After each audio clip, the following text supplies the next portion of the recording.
Hello everyone and welcome back. So today I'm finally filming my bronzer roundup. I'm going to be talking about 6 bronzers that have recently launched, and I'm going to give you all of the details on each one, tell you about my personal experience, give you all of the pros and cons of each one, and then I'll compare them to other bronzers I have tried, and then I'm going to rank them from my most favorite to my least favorite. Lots of stuff happening in today's video, so before we get into it, I'd love for you to subscribe if you haven't already, and let's get started. Let's start off with this one, shall we? This is the Makeup by Mario Softsculpt Transforming Skin Enhancer. So its main highlights are that it's light coverage, it's a cream formula, it's vegan, fragrance-free, it has a radiant finish, and it's cruelty-free. And what it is a 3-in-1 tinted complexion balm that warms and nourishes with sheer coverage to even out the appearance of skin tone. There are 6 shades in this lineup. Now I'm going to get into my personal experience with this, which is very positive, as most of you probably already know. This one feels like a very revolutionary and unique product to my collection. It's a very fuss-free and effortless blending experience every time. I would almost feel comfortable leaving the house applying this without looking into a mirror first, because it's always that seamless and perfect. It's truly like a tan in a pan, and it's instantly transforming. It's so sheer and natural looking, but it's so effective and it adds so much, which sounds like it would contradict itself, but it's just magic. It does it somehow. And a little bit of this goes a long way, but it is a buildable product. And I find that this one suits pretty much every look I do, whether it's on bare skin or on my fullest coverage foundations. In the beginning, I was nervous about its balm texture. I was worried that it was going to slip and slide and migrate throughout the day if it was left on set, but that does not happen. And it does have a part 2 or second step to this product. It's the Makeup by Mario Softsculpt Transforming Skin Perfector, but I don't always use this to set this product. I'll use this one like once every 5 times I use the enhancer. I much prefer this one step here. Also, the shade light medium is such a perfect color for my skin tone. It's the exact bronzing tone I always have a lookout for. Overall, I feel like I can't express enough good things or enough love about this product. It just makes me so happy. And I also believe that this would be a great cream bronzer for beginners. So if you want to dip your toes into this realm, this is a good one. For this product is that I can't use it in every video because it would be annoying, but that's the only con I could think of. Only praise for that product. It's seriously so good. Next up is another cream bronzer formula. This is the Nars Laguna Bronzing Cream. So this one's key highlights are that it's a natural finish, it's made without parabens, it's a cream formula, and it's long wearing. And they describe it as a decadently creamy bronzing formula that is inspired by the best-selling Laguna. And they have 5 shades in this lineup now. I never thought of describing a makeup product as decadently, but maybe I'll start now because it sounds really fun. But yeah, it is kind of a decadent bronzer. Let's get into my personal experience with this one. I find that this bronzer is very easy to deal with. It's very blendable. It's blendable like crazy. And I would say for a bronzer, it has medium coverage. And if you do end up adding too much, it's easy to deal with and take down. I love that a little bit of this product goes a long way, and it has a natural matte finish. So it does have great longevity, and it kind of softens the look of your bronzer, like it kind of blurs. I feel like this would be another great bronzer for beginners, or for those of you who like powder bronzers but are thinking of picking up a cream one. This one collaborates with other foundations and all other products really well. I've never had an issue with it lifting up any foundation or pilling any of my other products. It's very, very fuss-free. I also like how adjustable this one is. I find that it looks great with natural looks or full glam looks. And I love this shade because it has like a neutral kind of cool toned aspect to it. So not only does it add like a tan like glow to your skin, but it also defines it a ton. And if things do go sideways, it's an easy fixer. This formula kind of reminds me of the Rare Beauty bronzing sticks, or the Makeup by Mario bronzing stick, or even the M Cosmetics So Soft stick, or even the Huda Beauty Tan Tour. It's kind of in that realm. Its texture has that marshmallowy kind of plump, kind of thick texture, but it's so soft to blend out. It's very airy. So hopefully this mashup of words is making sense, but it's very soft and fun to work with.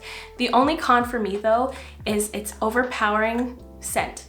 It has an amazing sniff, don't get me wrong, but it can be overpowering. It does go away, or maybe I get used to it, but just know that initially it's a lot. We have yet another cream bronzer. This one's from Rose Inc. So this one's key highlights are that it's vegan, it has a natural finish, it's a cream formula, it's clean and planet positive, and it's hydrating. They describe it as a smoothing cream bronzer that instantly warms the complexion with a soft focus, sun-kissed glow while revealing skin's radiance. So I like to melt the top layer of this product first. It kind of feels dry when you first dip into it, so I just warm it up with the tip of my finger, then I'll go in with a brush, then deposit it to my face. If you are familiar with the Rare Beauty melting blushes, this does a similar thing. So it just melts to the warmth of your touch, and then it starts to feel really balmy and emollient. It's quite natural looking, which I really enjoy, and it has a beautiful buildable formula, which I always prefer when it comes to bronzers. And once it's applied to your skin, it does reset itself, so there is some longevity there. It has like a natural matte finish, so it does have like that blurring quality to it again that I love so much. I find that this bronzer wears beautifully in hotter climates or hotter weather. It just really grips onto your makeup, melts into your foundation or whatever you have underneath, and just grips down. It doesn't move throughout the day for a cream bronzer. And for me, it gets points for being unique, and it gets points for being effortless to use. But I do have a couple cons. The packaging concerns me. Although it's beautiful, it's kind of annoying to work with. Like, you have to twist the thing. And it can get like off its thread quite easily. And I feel like this top lid isn't the most airtight, because you can see here the edges of this bronzer are starting to lift from the sides of the pot. It's like shrinking towards the middle, so that indicates that this isn't the most airtight. So I always have to like squeeze it extra, and it bugs me that this is off center now. Also, me being very picky, I'm not in love with the shades. I feel like they lean a little bit orangey yellow for my taste, but I mean, that's only for my specific skin tone. Now moving on to my last cream bronzer in this video. This is the Charlotte Tilbury Beautiful Skin Sun-Kissed Glow Bronzer. I use the shade 2 medium, and I'll have all of the shades I use in the description down below, but this one's formulated with hyaluronic acid, it's long wearing, it's best for dry, combo, and normal skin, and it's cruelty free. And they describe it as a 16-hour wear cream bronzer in 4 beautiful sun-kissed shades for the face and body, and blurs skin, hydrates with hyaluronic acid, and is sweat proof. So first thing I want to say is that the packaging is beautiful. You get a beautiful presentation, and yeah, it's a beautiful experience through and through.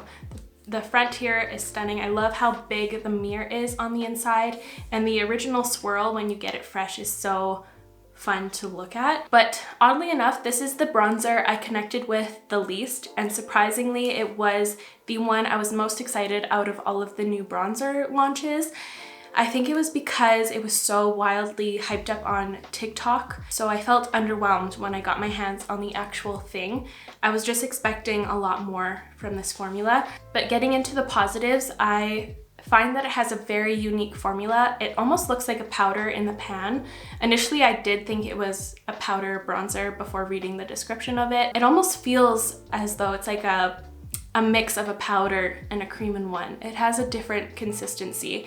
And because of that, it does have long wearing properties. For me, it kind of missed the mark. Moving on to my cons now. This one easily gets patchy, and it can act slightly like oil and water on top of foundations.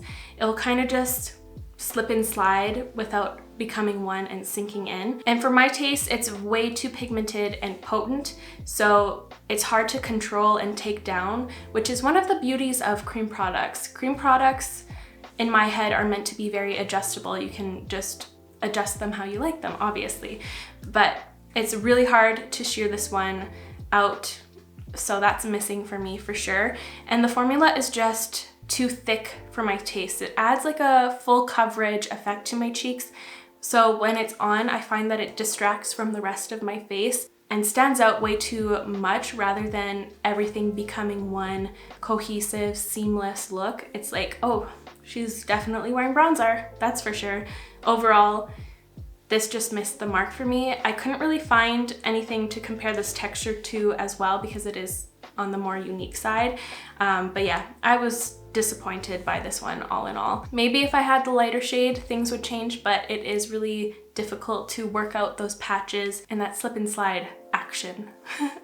So now let's get into the powder bronzers. So let's talk about this L'Oreal one. This is the L'Oreal Infallible 24-Hour Fresh Wear Bronzer. They say that this one gives buildable coverage with a soft matte finish that feels breathable and weightless for up to 24 hours. It's transfer proof, waterproof, heat proof, humidity proof, and sweat proof. I couldn't test all of those claims just because of where I live, but it's lived up to the ones I could test out. And this one is available in 8 shades. So this one has the widest shade range out of all of the bronzers here. And I thoroughly enjoy this one every time I use it. I'm not gonna sit here and like say it's the best powder bronzer ever. It just does everything you would expect a good powder bronzer to do. It has a really nice matte finish. Its formula is very smooth and consistent, and it's for sure a quality product all in all. The colors seem to be very nice as well. They don't seem to be too warm or too cool. They seem to have a nice neutral undertone to them. I'd say that this bronzer is perfectly pigmented. It's adjustable, so you can wear it with your lighter makeups or your more full coverage makeups. Its finish is a classic matte, but I feel like there's a softness there as well. It never looks dry and it settles in really nicely. It just sinks into your foundations and makes everything look very seamless. And its claims for being long wearing stand true. It stays put until it's time to wash your face, which I enjoy, and you can't beat the price either. And if you're looking for a matte powder bronzer, I would suggest checking this one out. It seems really nice in quality, and the only downsides to this product, again for me, is its scent. I don't know what it is about this one, but every time I open it, I sneeze. I'm like my dad at Lush. Every time he walks near Lush, he sneezes. He thinks he's allergic to the store. Pretty powerful, but it does dissipate. And also, it doesn't feel like the most unique thing out there for me, so I don't know how much I'll use it consistently, but it is a really nice option at a good price, and I like its shade range, so this one's pretty quality. This is the last bronzer I'm going to be talking about today before ranking them all. This is the M Cosmetics Corselette Sculpting Powder Bronzer. I use the shade Slip, and this one's features and benefits are that it's a luxurious blend of shea butter and rice powder that creates a velvety texture and blends seamlessly. It has a soft focus filter effect that blurs, refines, and diffuses skin. And its ultra soft and pigmented formula is buildable for customizable sun-kissed color. And now let's get into my personal experience. This one sneaks up on me. I feel like it grows on me every time I use it. The color and finish keeps me reaching for it. It's not just a plain matte bronzer like I thought it was in the beginning. It does have a pearly-like glow within it without actually being like a shimmery bronzer in the slightest. It just has like this glow from I don't know where, maybe like the shea butter and other skincare products it has in here, and I do enjoy how much it does diffuse the light. It's really nice. The color is also different. I find when I apply it in between my cheekbone and the hollows of my cheeks, it looks like I applied a bronzer and a contour. It does have that contour aspect to it, and it does chisel out my cheeks, which is really interesting. It's truly a sculpting bronzer, and I was very suspicious of that in the beginning, don't get me wrong. And since it's a powder, it is pretty long wearing, and it stays around till it's time to remove it again. But I do have a couple cons. Sorry, my bangs are driving me absolutely nuts in today's video. I think it's because I'm wearing falsies and they keep getting trapped in my falsies today. So the cons of this guy is that there's quite a bit of kickback when you dip in it with a brush. Hopefully you'll see that in the swatch portion. And I find that it can be too pigmented. It's very easy to go overboard, and since it's a powder, it's kind of hard to take that down. It's a little bit of a hassle if you go overboard. And I do feel like it's overpriced for what it is. It does have a few unique aspects to it, but overall it is just a matte powder bronzer. So now let's move on to ranking all of these bronzers. So spot number 1 probably comes to no surprise. It goes to the Makeup by Mario Soft Sculpt Transforming Skin Enhancer. Will I ever remember this name? I I don't know, but I love this thing so much. It's one of my top favorite products of the year so far, for sure. It's so stunning every time. Yeah, see, I can't stop saying enough good things about this product. But moving on to spot number 2, it has to go to the Nars Laguna bronzing cream. This one's beautiful. It's very simple to use, very easy, effortless. It has more of an intense effect compared to the Makeup by Mario, but it still looks very natural, and I just love its effortlessness. Spot number 3 goes to the Rose Ink Cream Bronzer. I love how natural this one is. I like how it melts and then sets. It's kind of a fun experience. I think they have a pretty solid formula here. Spot number 4 goes to the L'Oreal Paris Infallible 24-Hour Fresh Wear Bronzer. I really like this one for a powder bronzer. Yeah, I really like this one. Although it's more simple, you can't mess with the classics. And spot number 5 goes to the M Cosmetics Corselette Sculpting Powder Bronzer. Just a little bit overpriced, but it's still a really nice formula, and I do see myself continuing to use it time to time. And in 6th place goes to the Charlotte Tilbury Beautiful Skin Sunkissed Glow Bronzer. I think this is the only one I feel like I'm going to cease use of. I feel like all of the other ones are far better formulas in comparison to this guy. This is the only one I wouldn't recommend, but all of the other 5, if the descriptions of them sounded good to you, I would recommend them. They're all very beautiful, and I see some of them replacing old favorites of mine, or they already have. And yeah, I think this year's batch of bronzers have been really beautiful. But that's going to be it for me today, you guys. Thank you so much for watching. I really hope you enjoyed today's video and found it helpful. If you did, please give this video a like. It would help me out so very much. And I'll make sure to link all of these bronzers as well as the makeup I'm wearing on my face in the description down below. So feel free to check that out, and I will see you in the next one. Bye, guys.